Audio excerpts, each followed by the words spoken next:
Welcome to the first episode of Working with Photoetch. This is going to be the basic primer and show you some of the very easy things to do with Photoetch. I'm going to show you how to prep the kit pieces, cut the Photoetch from the fret, prepare for lighting a model, attach the Photoetch, and apply some finishing details. We're going to be working with the Moebius Models Viper Mark II kit. It's a very simple and straightforward use of Photoetch for the first kit, and you don't really need anything beyond your basic modeling skills.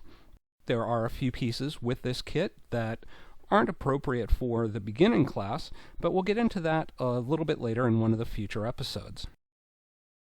The first thing you need to do is prep the kit parts.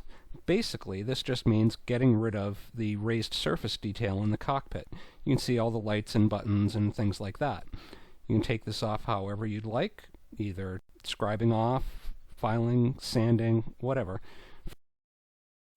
For the most part, you'll be filing it off, though occasionally you might need to use an X-Acto blade.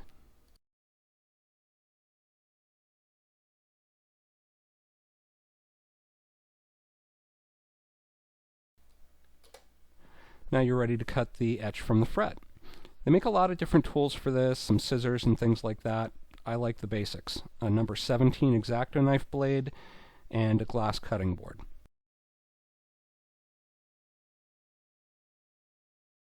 Don't use one of those rubber hobby cutting mats.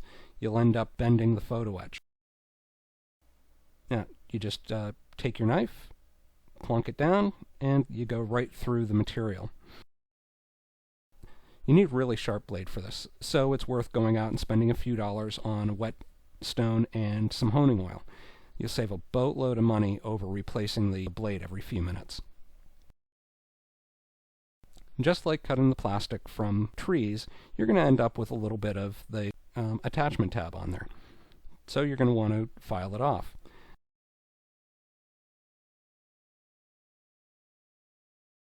So use one of the random surface diamond files.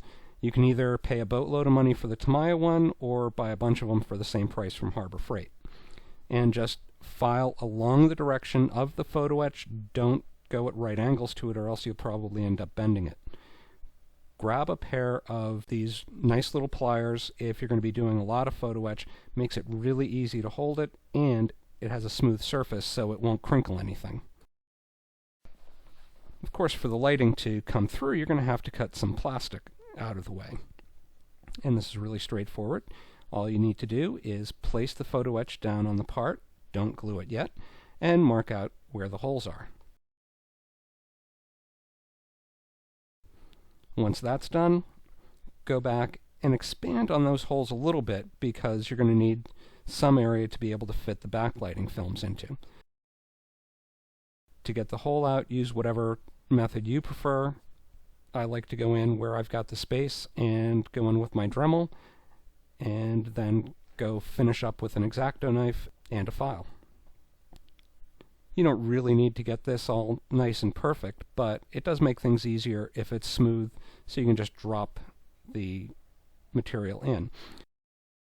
You want to have a bit of a lip on the backside so that you've got some space to make almost like a picture frame to hold the backlighting film in place.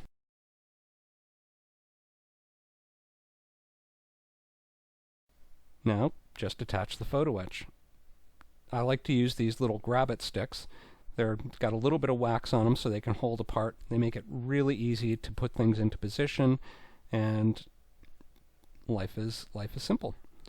So just take some super glue and put it on the part and then stick the Photoetch in place.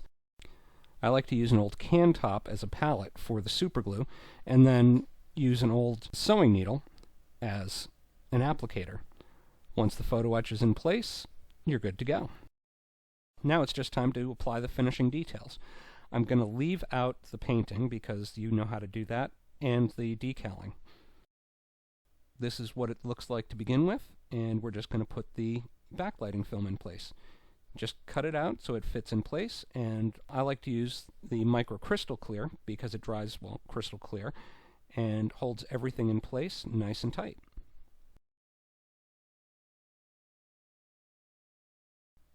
And here's what it looks like in the cockpit. Lou Dalmesa was kind enough to send us this photo of his wonderfully done up interior, and it's all ready for lights as well. Now that it's complete, you're ready to install the lighting, and there are lots of lighting kits available from lots of different manufacturers. I like Voodoo Effects, and of course their system comes with full instructions. Coming up soon, we're going to show you how to bend Photoetch, anneal it so that it can be bent into all kinds of interesting shapes, and lots of other techniques for working with Photoetch. Thank you for watching, and hope to see you in the next episode.